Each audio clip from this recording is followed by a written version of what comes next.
Well, catch a light, catch a light. You've got a real deep creek mouth out here. You've got a shallower, bar up here. You've got a little swag, and you've got another bar coming this way. Any of that kind of stuff. You've got a little point that kicks out here. You come on up this. Look at this little ditch coming in, feeding through here. Again, the water's flowing south to north. This point is set up, in my opinion, better than this one.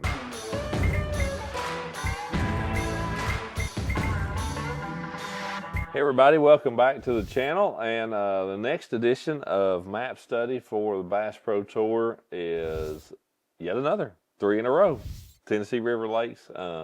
This has been a pretty good schedule of not a lot of travel for this old boy. So it's living in East Tennessee. This has made it pretty good. So I'm definitely not complaining about that at all. But Kentucky Lake, first week of June, that is basically a very, very storied time to have been there. Now, Kentucky Lake, you look at as a whole, and man, it used to be a place that everybody wanted to go. I mean, and the first week of June, like, there was no better time to be there. But the Asian carp deal and all that kind of stuff, it really took a major toll on Kentucky. But it seems like it has really, really bounced back in the last few years. Tournament weights there have been really good, and not just really good at the top. They've been good, down through the field. And that was the thing with Kentucky Lake. It may take 22 to win. It may take 26 to win. But even in those times when it'd take 22 pounds to win, there'd be 10, 15, 20-pound bags caught. It just has always had a lot. Whatever size fish it has a lot of them. If that's a lot of 2-pounders, if that's a lot of 4-pounders, it typically has a lot of them. And part of that's because, well, just Kentucky, you've got Barkley over here, but just Kentucky is 180 miles from Kentucky Lake Dam to Pickwick Dam down here. I mean, it is this is all Kentucky. Then you get into Tennessee, and it comes all the way nearly to Alabama down here before you hit Pickwick Dam. So obviously a giant, giant fishery. We are going out of the north end of the lake, which is the dam, which is backwards. This flows south to north. So we're going out of the dam. I honestly don't know if we're going to have a boundary at this point in time. We're filming this back in December. I don't know if we're going to have a boundary. I don't know if Barkley is going to be in play. We still don't have all the details for that stuff yet, but it is. Either way, it is a very, very big fishery. Lots and lots of water. Being here the first week of June, you can be certain that it is going to be an offshore, well, catch a light, catch a light. Get down. You're causing havoc. He knocked the light over. JD called it. Being here the first week of June, I mean, it's going to be an offshore deal. Like, that's going to be the way to win. Could you do decent? Could you make the knockout round fishing shallow? Absolutely. There's a lot of times there's still a little bit of a shad spawn left even out here around the first week of June. And there'll still be some shallow fish doing that. And, this place has certainly changed some over the years. So if there's, a decent amount of cover, some buck bushes and that kind of stuff in the water, definitely can still be a shallow water bite going on. But 6 of the top 10, 8 of the top 10, 9 of the top 10, something will be fishing deep. There's just no way around it. And, the offshore deal here, it's all about, the current and how those fish set up in the current. This is the Tennessee River ledge fishing capital. I mean, this is where, where that happens. So I have no idea if there's ever been bass caught here, but just zooming in, looking, at this particular set of ledges. So again, I've got north up. I've got the water, so water's running from the south to the north, so it's running that direction.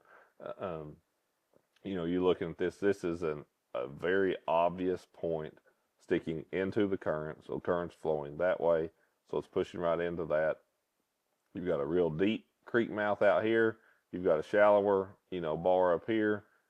You've got a little swag, and you've got another bar coming this way. Any of that kind of stuff. You've got a little point that kicks out here. You come on up this. Here's another, more inside point. And to me, like, you look at this. Okay, just look at this little ditch coming in, feeding through here. Again, the water's flowing south to north. So you've got water pushing up on this stuff. This point is set up, in my opinion, better than this one, just given the way that the water would hit it and all that kind of stuff. The way that the water would push up on that one is definitely the better one. But this is going to be an event that it's going to be so important to spend very little of your practice time actually fishing, and 99% of it just out there side imaging, looking for those fish, looking for those schools of fish, and figuring out which places that they're set up on, and finding which places have more fish coming to them. That's the kind of thing that will be, trying to figure out if there's a pattern to it, or if it's just finding the right ones.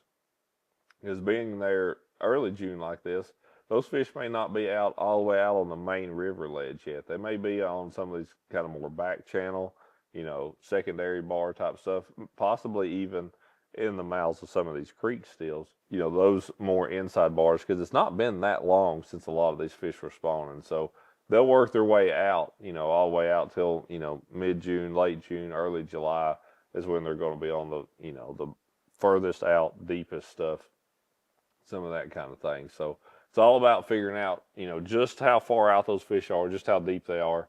And oftentimes you'll kind of find in one section of the lake, let's just say up here on this north end, it may all be about that 16 to 22 feet deep. That may be where the fish are here, given water clarity, given, bait fish, whatever it may be.